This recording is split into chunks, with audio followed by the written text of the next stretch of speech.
ನೀವೇನು ಮಾಡ್ತೀರೋ ಅದು ನಿಮಗೆ ವಾಪಸ್ ಬರುತ್ತೆ. ನೀವೇನು ಮಾಡ್ತೀರೋ ಅದು ನಿಮಗೆ ವಾಪಸ್ ಬರುತ್ತೆ. ನೀವು ಒಳ್ಳೇದು ಮಾಡಿದ್ರೆ ನಿಮಗೆ ಒಳ್ಳೇದೇ ಬರುತ್ತೆ, ನೀವು ಕೆಟ್ಟದ್ದು ಮಾಡಿದ್ರೆ ನಿಮಗೆ ಕೆಟ್ಟದೇ ಬರುತ್ತೆ. What you sow you reap many times more. ಇದು ಯೂನಿವರ್ಸಲ್ ಪ್ರಿನ್ಸಿಪಲ್ಲು, ಸೃಷ್ಟಿ ಒಂದು ರೂಲ್ಸ್ ಇದು. ಓಕೆ, ನೀವೇನು ಭೂಮಿಗೆ ಹಾಕ್ತಿರೋ ಅದು ದೊಡ್ಡ ಮರ ಆಗಿ, ಒಂದು ಗಿಡನ, ಒಂದು ಬೀಜನ ಭೂಮಿಗೆ ಹಾಕಿದ್ರೆ ಅದೊಂದು ಮರ ಆಗಿ ಫ್ರೂಟ್ಸು ಮತ್ತು ಫ್ಲವರ್ಸ್ನ ಕೊಡುತ್ತೆ. ಒಂದು ಗಿಡ ಹಾಕಿದ್ರೆ ಒಂದೇ ಫ್ಲವರ್ ಬಿಡುತ್ತಾ, ಒಂದೇ ಫ್ರೂಟ್ಸ್ ಬಿಡುತ್ತಾ? ಇಲ್ಲ, ಎಷ್ಟೋ ಹಣ್ಣುಗಳು ಬಿಡುತ್ತೆ, ಎಷ್ಟೋ ಫ್ರೂಟ್ಸ್ಗಳೆಲ್ಲ ಬಿಡುತ್ತೆ, ಫ್ಲವರ್ಸ್ ಬಿಡುತ್ತೆ. ಅದೇ ಥರ ನೀವು ಒಂದು ಒಳ್ಳೇದು ಮಾಡಿದ್ರೆ 1000 ಒಳ್ಳೇದೇ ನಿಮಗೆ ಬರುತ್ತೆ ಮರ ಆಗ್ಬಿಟ್ಟು. ನೀವು ಒಂದು ಕೆಟ್ಟದ್ದು ಮಾಡಿದ್ರೆ 1000 ಕೆಟ್ಟದೇ ನಿಮಗೆ ವಾಪಸ್ ಬರುತ್ತೆ.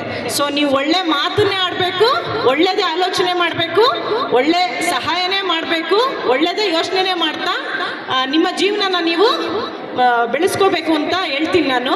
ಸೊ ಕಾನೂನಲ್ಲಿ ಎಷ್ಟೋ ರೂಲ್ಸ್ ಇದೆ, ಅದೆಲ್ಲ ನಿಮಗೆ ಗೊತ್ತು, ಹೆಲ್ಪ್ ಲೈನ್ ಎಲ್ಲ ಗೊತ್ತು, ಅದನ್ನು ಫಾಲೋ ಮಾಡಬೇಕು. ಓಕೆ, ಸೊ ನಿಮಗೆ ಎಲ್ಲ ಪೊಲೀಸ್ ಡಿಪಾರ್ಟ್ಮೆಂಟು, ಸ್ಕೂಲು, ಗೌರ್ಮೆಂಟು ಎಷ್ಟು ನಿಮಗೆ ಎಲ್ಲ ಫೆಸಿಲಿಟೀಸ್ ಎಲ್ಲ ಕೊಟ್ಟಿದೆ, ಅದನ್ನೆಲ್ಲ ನೀವು ಉಪಯೋಗಿಸ್ಕೋಬೇಕು. ಸೊ ನಿಮಗೆ ಭಯ ಆಗ್ತಿದೆ, ಕೆಟ್ಟ ಆಲೋಚನೆಗಳು ಬರ್ತಿದೆ ಅಂದಾಗ ನಿಮ್ಮ ತಂದೆ ತಾಯಿ ಹತ್ರ ಹೇಳಬೇಕು, ನಿಮ್ಮ ಫ್ರೆಂಡ್ಸ್ ಹತ್ರ ಹೇಳಬೇಕು, ನಿಮ್ಮ ಟೀಚರ್ಸು, ಪ್ರಿನ್ಸಿಪಲ್ ಹತ್ರ ಬಂದು ನಿಮ್ಗೆ ಆಗ್ತಿರೋ ಕಷ್ಟಗಳನ್ನ, ಭಯನ, ಅದನ್ನೆಲ್ಲ ಶೇರ್ ಮಾಡಬೇಕು. ಎದುರ್ಕೋಬಾರ್ದು ಯಾವುದಕ್ಕೂ. ಓಕೆ, ನಿಮಗೆ ಮಕ್ಕಳು ಗೊತ್ತಾಗ್ತಾ ಇಲ್ಲ, ಅಷ್ಟು ಕಷ್ಟ ಬರ್ತಿದೆ ಇತ್ತೀಚೆಗೆ.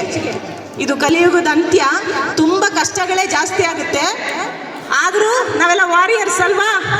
ಒಪ್ಕೊಂತೀರಾ ನಾವೆಲ್ಲ ಚಾಂಪಿಯನ್ಸ್ ಅಂತ? ಕೇಳಿಸ್ತಾ ಇಲ್ಲ? ನೀವೆಲ್ಲ ತುಂಬ ದೊಡ್ಡ ವ್ಯಕ್ತಿಗಳಾಗ್ತೀರಾ ಖಂಡಿತ. ಯಾರು ದೊಡ್ಡ ವ್ಯಕ್ತಿ ಆಗ್ತಾರೆ? ಒಳ್ಳೆ ಆಲೋಚನೆ ಮಾಡ್ತಾ, ತನ್ನ ಸಾಧನೆ ತನ್ನ ಮಾಡ್ತಾ, ಬೇರೆಯವ್ರನ್ನೂ ಬೆಳೆಸ್ತಾ, ಒಬ್ಬ ಲೀಡರ್ ಆಗಿ, ವಾರಿಯರ್ ಆಗಿ, ಏನೇ ಕಷ್ಟ ಬಂದರೂ ಒಂದು ಕತ್ತಿಯಿಂದ ಹೆಂಗೆ ಸೋಲ್ಜರ್ ಎಲ್ಲ ಹೊಡೆದಾಗ್ತಾನೋ ಆ ಥರ ಒಂದು ವಾರಿಯರ್ ಆಗಬೇಕು ನೀವೆಲ್ಲ. ಏನು ಭಯ ಬಂದರೂ ಎಲ್ಲದಕ್ಕೂ ದೇವರಿದ್ದಾನೆ. ಸೊ ಭಯ ಅನ್ನೋದೇ ಒಂದು ಭ್ರಮೆ, ಅದೆಲ್ಲ ಏನೂ ಇಲ್ಲ. ನೀವು ಊಹಿಸ್ಕೊಂಡೆಲ್ಲ ತಪ್ಪಾಗಿ ಡಿಸಿಷನ್ಸ್ ತಗೋಬಾರ್ದು, ತಪ್ಪು ಕೆಲಸಗಳೆಲ್ಲ ಮಾಡಬಾರ್ದು. ಸೊ ಇವತ್ತು ಪರಿಸರ ದಿನಾಚರಣೆ ಅಂತ ಹೇಳಿ ಗಿಡಗಳೆಲ್ಲ ನೆಟ್ಟಿದ್ದೀರಾ. ಸೊ ಅದು ತುಂಬ ಮುಖ್ಯ. ಬರೀ ಇಲ್ಲಿ ಸ್ಕೂಲಲ್ಲಿ ಮಾತ್ರ ನೆಡಬಾರ್ದು, ನಿಮ್ಮ ಮನೆ ಹತ್ರ ಎಲ್ಲೆಲ್ಲಾಗುತ್ತೋ ಅಲ್ಲೆಲ್ಲ ಗಿಡ ನೆಡಬೇಕು. ಅದಕ್ಕೆ ಚೆನ್ನಾಗಿ ನಮಗೆ ಊಟ ಬೇಕಲ್ವಾ, ನೀರು ಬೇಕಲ್ವಾ, ಅದೇ ಥರ ಅದಕ್ಕೂ ಊಟ ನೀರೆಲ್ಲ ನೀವು ಕೊಡಬೇಕು. ನಿಮಗೆ ಮತ್ತು ಗಿಡಕ್ಕೆ, ನಿಮಗೆ, ನಿಮ್ಮ ಫ್ರೆಂಡ್ಗೆ, ನಿಮಗೆ, ನಿಮ್ಮ ಟೀಚರ್ಗೆ, ನಿಮಗೆ ಮತ್ತು ನಿಮ್ಮ ಭೂಮಿಗೆ ಸಂಬಂಧ ಇದೆ. ಇವರೇ ಬೇರೆ ಅದೇ ಬೇರೆ ಅಂತಲ್ಲ, ಸಂಬಂಧ ಇದೆ, ನಿಮಗೆ ಗೊತ್ತಿಲ್ಲ ಅಷ್ಟೇ. ಸೊ ನಾವೆಲ್ಲ ಒಂದು ಫ್ರೆಂಡ್ಸ್ ಆಗೇನೆ, ಭೂಮಿನೂ ನಮಗೆ ಫ್ರೆಂಡೇ, ನಮ್ಮ ಅಪ್ಪ ಅಮ್ಮನೂ ನಮಗೆ ಫ್ರೆಂಡ್ಸೇ, ಆಕಾಶ, ಭೂಮಿ, ಗಿಡ ಎಲ್ಲನೂ ನಮ್ಮ ಫ್ರೆಂಡ್ಸೇ. ಆ ಥರ ಒಂದು ಕನೆಕ್ಟೆಡ್ ಸ್ಟೇಟಲ್ಲಿ ಇರಬೇಕು ನಾವು ಯಾವಾಗಲೂ. ಅವನೇ ಬೇರೆ, ನಾವೇ ಬೇರೆ, ಆ ಗಿಡನೇ ಬೇರೆ, ನನಗೇನು, ಅಲ್ಲೇನೋ ಪ್ಲಾಸ್ಟಿಕ್ ಬಿದ್ದಿದ್ರೆ ನನಗೇನು, ಯಾರೋ ಫೈಟಿಂಗ್ ಆಡ್ತಿದ್ರೆ ನನಗೇನು ಅಂತೆಲ್ಲ ಇರಬಾರ್ದು. ಸೊ ನೀವೆಲ್ಲ ಇನ್ನೊಬ್ರಿಗೆ ಹೆಲ್ಪ್ ಮಾಡೋಕ್ಕೆ ರೆಡಿ ಇದ್ದೀರಾ? ನೀವು ಇನ್ನೊಬ್ರಿಗೆ ಹೆಲ್ಪ್ ಮಾಡಿದ್ರೇ ನಿಮಗೆ ಕೂಡ ದೇವ್ರು ಸಹಾಯ ಮಾಡೋದು.